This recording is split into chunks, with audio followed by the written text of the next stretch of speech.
if you're new here, hi, hello, welcome. My name is Zoe, and this is my channel, Ms. Manga, where I talk a lot about manga. So it's been a minute since I was able to upload an extra video during the week, and I hope if you do celebrate Thanksgiving that you had a lovely one. And today we're just going to be talking about some first volume reads I've read in the past 2 or so months, and I categorize them. The rest will be on Monday's video, so make sure not to miss that. Please subscribe if you haven't already. Throw that out there as well. The goal is trying to get this channel to 1,000, so I appreciate each and every one of you who've hit that subscribe button. And yeah, so today we'll be talking about just first volume webtoons I've read and fantasy manga, or manga with a supernatural or fantasy element to them.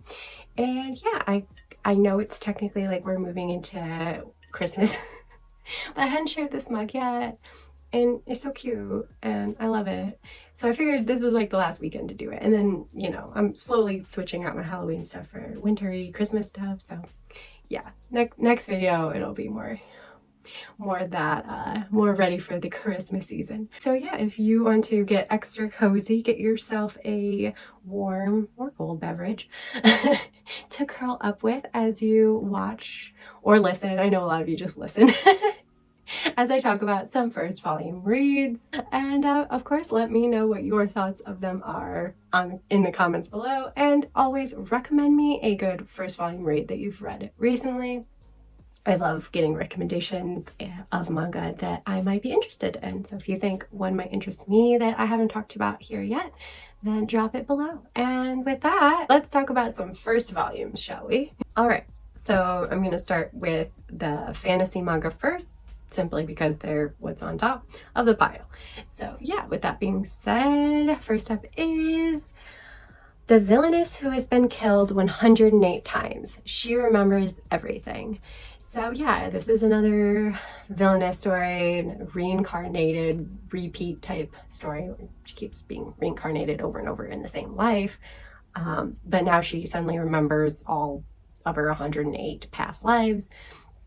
And I mean, you know, I'm going to preface this by saying I love the villainous, tropey, reincarnated, tropey manga webtoon stories. Like, I'm not sick of them yet.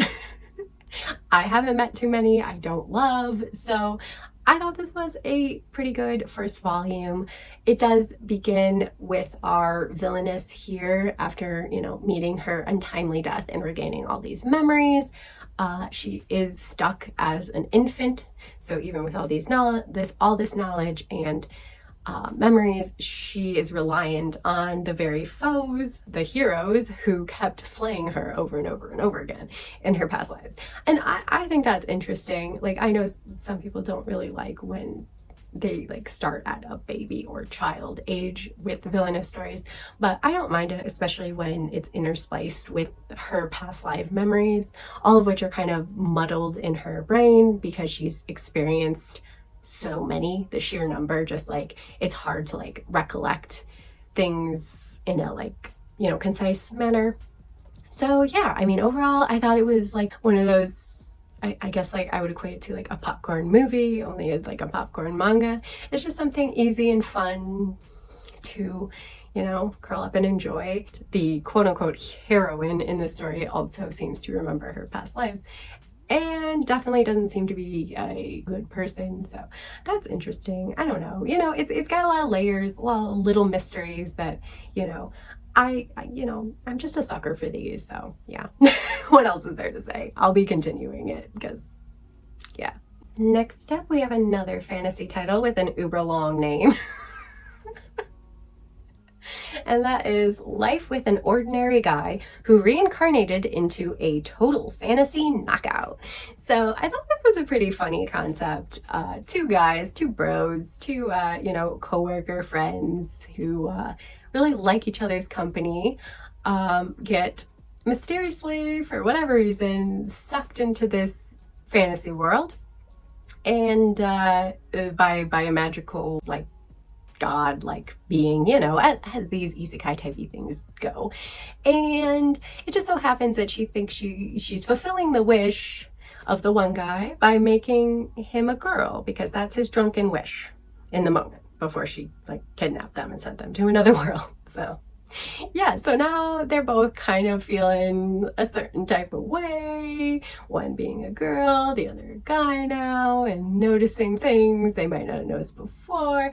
It feels a little body swap BL to me, which I don't dislike it. I don't love that trope though. Like, if you're gonna do BL, just be both guys, like, you know?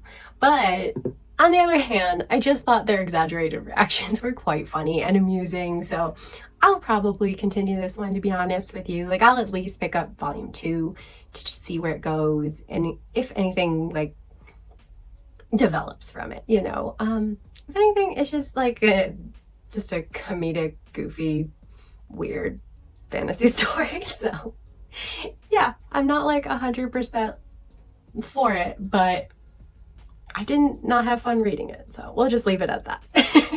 Okay, moving right along to my favorite fantasy read of the last couple months that are featured in this first volume. I gotta preface this with so many things because I don't remember what the heck I've been reading, honestly.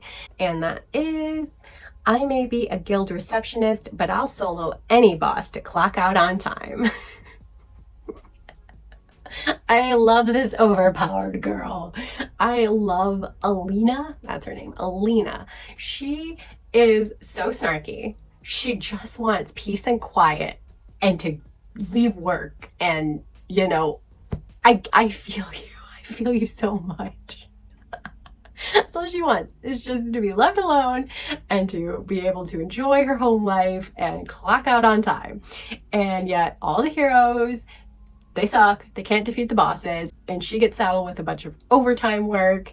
And so she just, you know, she might take matters into her own hands and just crush the bosses. There's like it's nothing. I love this. You don't get many overpowered females. I love to see it, especially when it's utilized in like a way where she's just like, yeah, I don't care. Like, I don't care if I'm overpowered. I just want a simple, like, nice, easy life. Like, leave me alone.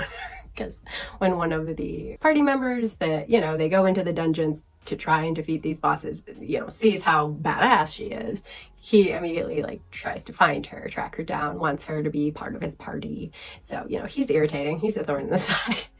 And I just love her attitude. Like, I love that she's just super strong and super cute, and I relate to her mindset a lot in ways. And yeah, I just think she's a fun protagonist, and that's why I enjoyed this one so much. It's not anything like super different or like out there. It's just that like it's a fun read, fun protagonist, and I am super team Alina. She's awesome. All right, I'm sorry to follow up the high with a low, but this was probably my least favorite. It's not fantasy, it's more of the like real life with a supernatural twist to it, but I figured fantasy supernatural is, you won't be mad at me, right? Like, it's okay, right?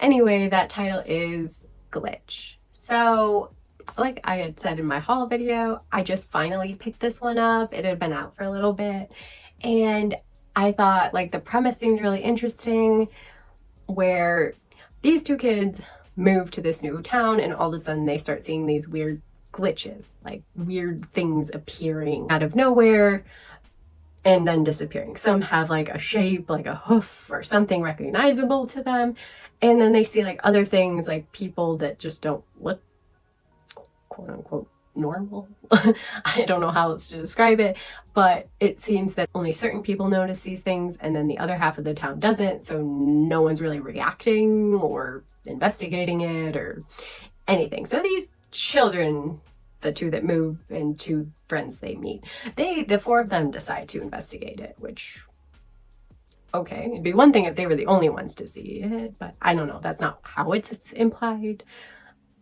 It's very strange. And I wouldn't say that was necessarily a bad thing if it's not like explaining things and it just kind of drops you in. I don't mind that. But what I do mind is how flat it all feels.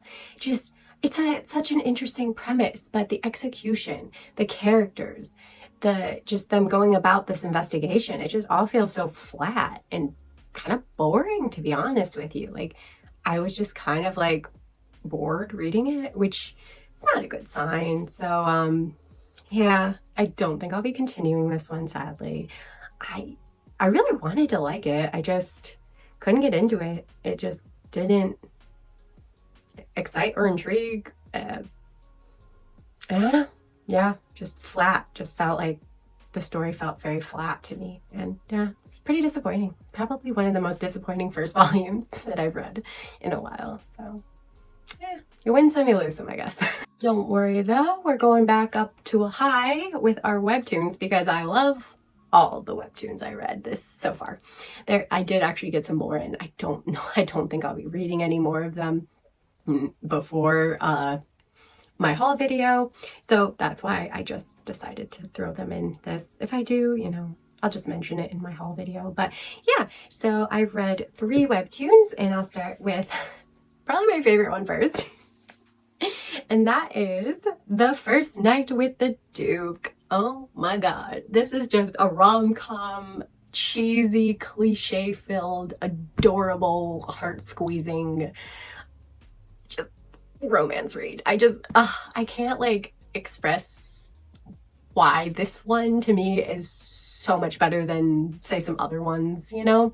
There's just certain ones, you know, that I just super fell in love with our protagonist here, Ripley, and her strange set of circumstances with the Duke. Yeah, so Ripley is originally a girl from, you guessed it, Japan, who just happened to fall into her favorite romance novel, and she has been reincarnated, reborn, whatever, in the body of a side character, a nobody. Someone's never mentioned in the novel, just background noise.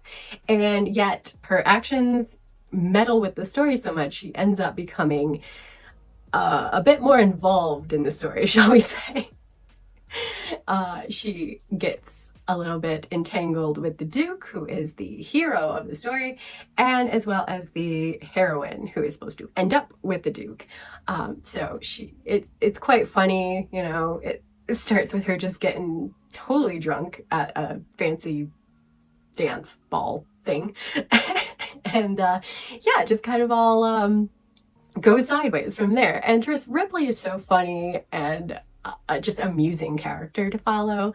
And then like the Duke and hers interactions as it goes on, just I don't want to spoil anything, but I did read up to volume 3 because they all came out at once. I don't know why, but they were all pre-ordered and like the same release date, so I had pre-ordered them. I think I got pushed a couple of times, but anyway, the point is I got all 3 books in at once, and in one night I read all 3 books because I was that like obsessed. Like I needed more. I want more. I want to find more online to read, but I've tried to refrain myself. At least where volume 3 left, it was kind of like a good point. It wasn't like nothing too dramatic was going on right there, so like it had just ended like a bigger arc, and so it's not terrible, but I just want more Ripley and the Duke. Oh my god, I love it so much. So yeah, can't praise this enough. If you like reincarnated into a, you know, novel slash whatever, insert here, trope, and you like romance, rom-com energy, then you might definitely love this one as well. Just super cute, super cute. Definitely continuing it if you couldn't tell somehow. Next up, we have another webtoon that probably would have been my top read if I hadn't then read The First Night with the Duke. But this one was also really good and I really enjoyed it. And that is A Stepmother's Marchen. I don't know how to pronounce it with the dots over the A, so I'm sorry, I'll probably mispronounce a lot of things. But anyway, so this is a webtoon about this girl Shuri, who when she is pretty young, and this might put off some people, but when she's like a teenager, her family gets approached by this very well-to-do, high society, you know, very important man, and requests to marry her, and her family's like, sure. So yeah, Sherry ends up becoming a Marchioness. I don't think I said that right either, but yeah, she marries a very important man, and then he shortly thereafter dies, leaving her to manage his lands and raise his children, even though she's young enough to be their sibling. So yeah, like I also was a little wary of this title, so I did some like looking up things online, and then I read a bit of it online before I bought it, to be honest. And at least like it's very much implied that nothing of a sexual nature happened between Shuri and the late husband, and it's all very much to do with protecting his children and his estate, and teaching her all, you know, about the things because he knew he was dying. So why he didn't do that for his older teenage son, if they do explain it, I haven't gotten to that part yet, but he's only like 2 years younger than her. He could have just sat him down and explained it, but maybe he just really thought this boy's too immature. I'm gonna go find me a strange, random young girl instead. And though Shuri, you know, was a good pick in the end, she's very competent, very smart, and, you know, very kind, although she gets thrown into this, you know, very different world and, you know, left to pretty much fend for herself amongst sharks, you know, whether it's the deceased husband's, you know, extended family trying to ruin her from the outside, or her own stepchildren giving her nothing but grief from the inside. So she very awkwardly manages it all, and then come to find out she meets a grisly end and then awakes on the morning of her husband's funeral, and she has to do it all over again. But it gives her a little bit more of an insight and a maturity, which she surely needed in the first place. I mean, my God, pick an older one. I didn't. It is weird, but like, you know, I'm kind of hoping further on it makes sense, or like there's a really legitimate reason for picking Shuri. But yeah, this poor girl was just like given a kind of like a gold encrusted shit.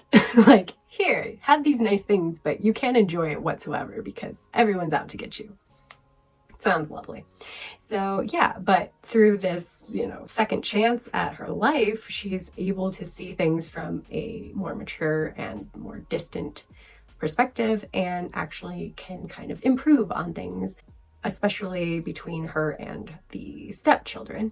I like the relationship and the bond that's forming at the center between Shuri and his kids, improve their relationship. And yeah, I read online because I was really getting into it, and I like where it's going, so I'm definitely continuing it. I read probably past or like through volume 2, I'd say, but it's good that I'm not sensing any actual romantic type relationships, just familial, genuine familial relationships between her and the children, quote unquote, since she is herself pretty much a child. But yeah, I like that. I really don't need some stepchildren in weird area. So yeah, I genuinely think it's an interesting webtoon with that little bit of a reset reincarnation trope that I do so dearly love. So and I really enjoyed it, so I definitely will continue this one as well. Sorry, the sunlight is fading. It gets dark so early now. I turned on the light, and hopefully that helps. I probably should have done it earlier, so sorry about that.